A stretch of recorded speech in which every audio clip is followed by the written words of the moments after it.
Hey, it's Aaron from GameEnthus.com, and this time I'm going to talk to you about a game called Corporate Coffin.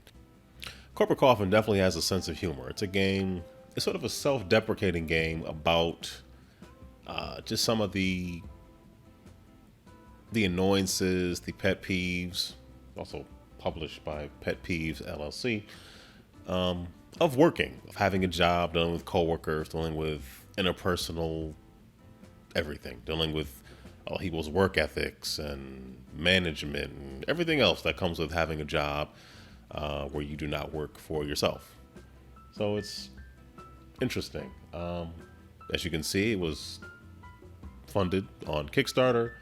It is from 2 to 4 players. And in terms of the age range, I don't know. I'm not sure what age it's for. More about that later. So, Corporate Coffin. On the back it says, never too early to educate your kids about the crushing defeat of work. That, yeah.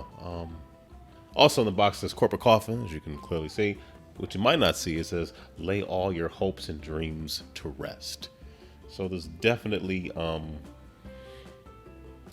bit of hyperbole about the crushing, the soul crushing reality of having a job, working for somebody else, meeting demands, all those types of things. So, all right, show you how it plays, and then I'll tell you what I think about it. All right, this is the box for Corporate Coffin. In case you were unaware, it was funded through Kickstarter. In the box, you have a deck of cards that in the upper left corner all say and describe a certain scenario. So this one says, late night freelance work has zapped you of energy. You're beginning to slump further into your seat and are in desperate need of another cup of joe. This will help you keep your eyes open and your wits about you. So they all sort of describe a scenario or a situation that people who work a job that they're not thrilled about might go through. So this one said, and it's all flavor text. The actual actions are at the bottom of the card. But they all definitely say that same word in the upper left corner, which is a portmanteau that I don't think I've ever heard before, but I definitely know what it means. So despite your best efforts on this current project, you just received a passive-aggressive email from the owner of the company. And the action you would take is in the bottom. Head to the bathroom for a good cry and roll again. The tension between you and your project manager has hit a level that now requires intervention. Though you requested to move to another team to avoid your continued exploitation, your HR rep thought that weekly therapy sessions were a more viable option. Your actual action is to move your game piece to the HR office and lose your next turn. A lot of them are lose your next turn. Not all. Like this one. This one is buzz buzz. Your phone goes off during your lunch. It's an email with the client's changes. The requests are so nonsensical and go against basic design principles. You can feel your blood pressure go up as you regret adding your work email to your phone. Oh boy. This one, the action is head back to your desk. Stare at your screen in disbelief, then go to the bathroom to fantasize about a career as an accountant instead.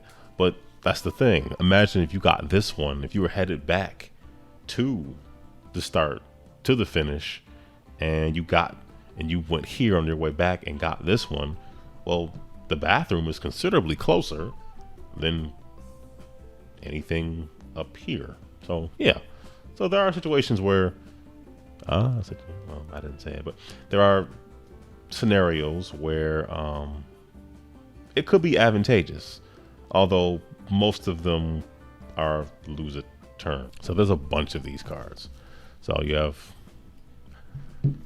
cards, you have a very light instruction booklet, pamphlet, one fold over. See, look at that, there's one. See, just right in the center, just boom, just bam.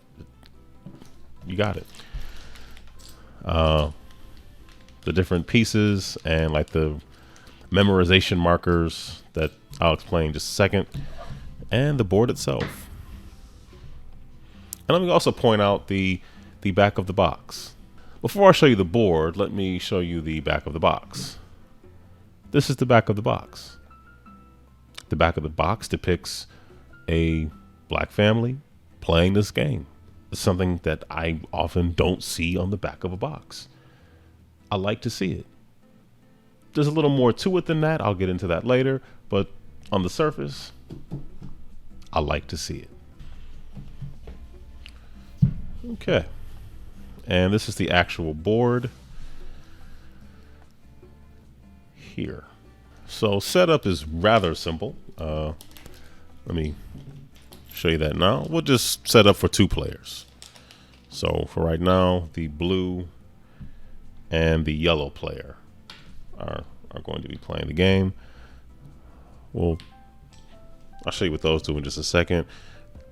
Green and red will go over there.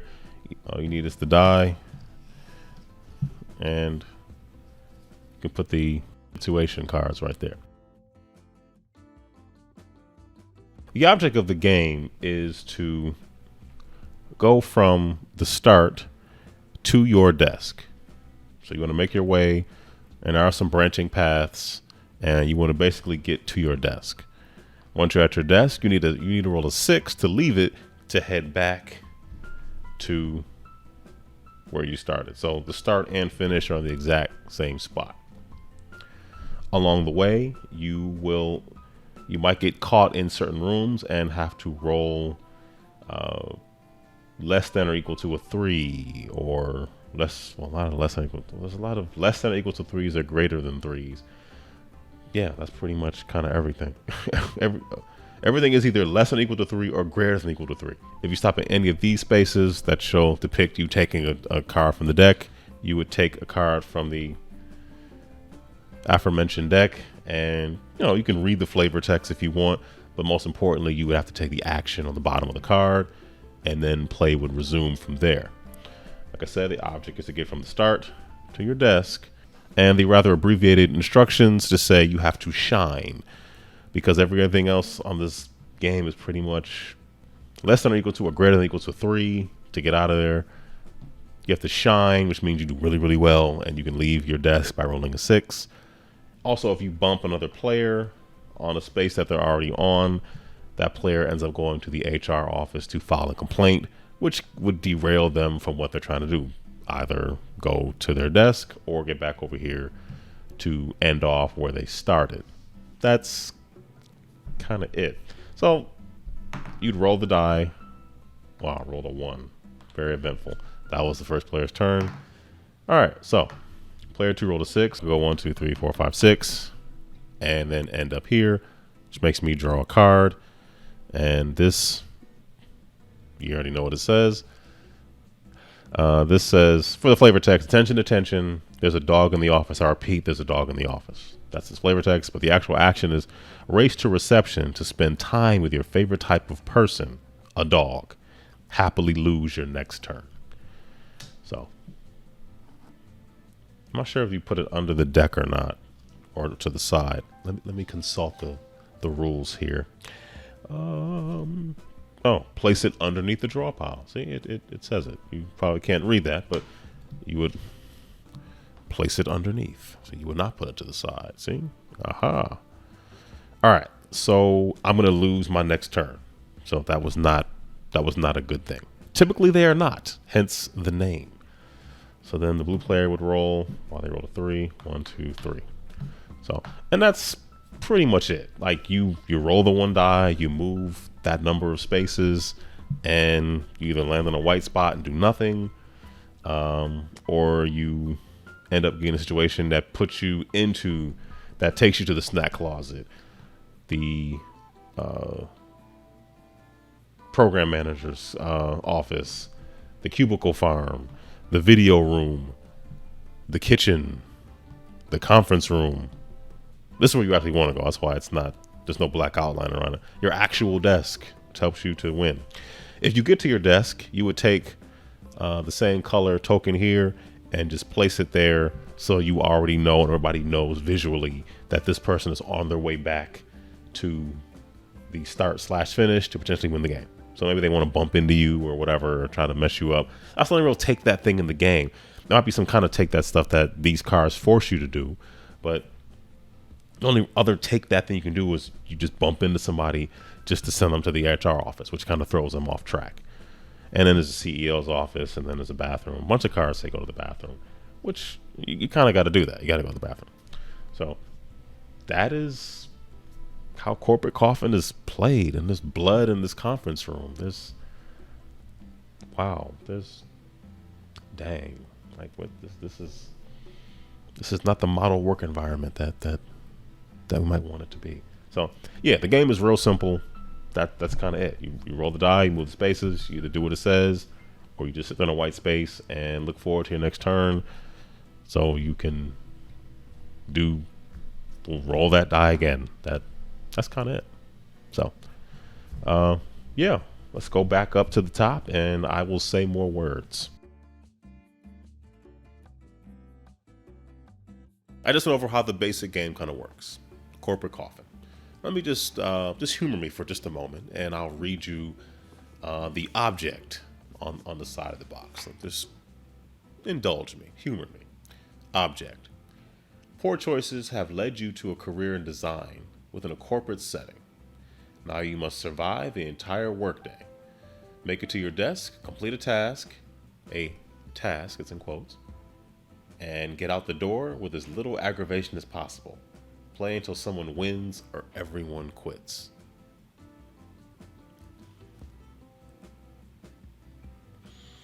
I get what they're going for. It's very sort of that self-deprecating humor. And normally, I honestly, that kind of stuff I normally dig. I'm like, oh yeah, that I have very dry sense of humor. Yeah, I get it. There's a certain amount of snark and wit to this game, but it just, I don't know. It just,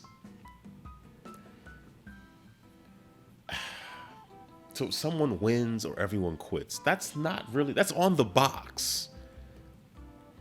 I would think most people would advertise their game in such a way where they would emphasize why you should play it to completion. Maybe not why people would quit before they get there. And as I showed you before, there are some cards and scenarios that make things much more difficult for you to win. So I get it. It's just beating you over the head about how horrible, a corporate life can be. And clearly, there's truth to that. It can be horrible. It just, I don't know. It just kind of beats you over the head with it. It I don't know. It just wasn't. I didn't find it charming reading those situation cards. The first couple, and then after a little while, maybe the game is being honest. So the person who wrote this is being honest. Like maybe they didn't finish that many games. I don't know. Also, like I said, I love this picture of this black family playing this game. You love to see it. I love to see it. Fantastic. Is this really the audience for this game? Are you really going to talk to your children or young people about the ups and downs of corporate life with this game?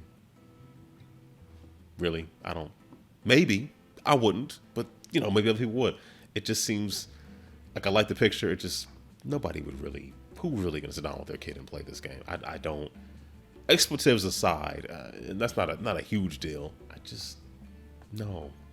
Without the proper context, why would this be something you would sit down and play? Like, to me, the audience for this game really is, like, ironically, or maybe not ironically, I don't know, a work function. People at your job where you all sit around and vent together and complain about the job, management, whatever. This, I guess that's who this game is for. But after you played it once, even if you haven't gone through all of the situation cards, you're not really going to want to play this game again. This is a one and done to me. I played this game once. Like, you can play this game for 5 minutes and you'll know whether or not you want to play for another 5 minutes, whether or not you've wasted your 5 minutes. You will know. There'll be no uncertain terms. Trust, even from watching me demo how it works, already. You already know. So, I wasn't really feeling this game. I get what it's going for. I feel like if it had more game in it, it might be more engaging. You literally roll one die, move spaces. You either get a card and you're probably negatively impacted by what the card says. It just seemed, it's almost like it's become what it's speaking out against. Like it's saying, hey, corporate, working for a soul sucking company in corporate America is monotonous and you're going nowhere. It's honest, if nothing else. So I don't know. Those are my thoughts. It's not, it's a game. It's not much of a game. There's not much to it. And you definitely get the point it's trying to get across about how soul sucking a corporate job can be. It makes its point. It also might not make it to the table very often. Corporate Coffin. That's going to do it for me. Take care. Stay safe. Be blessed.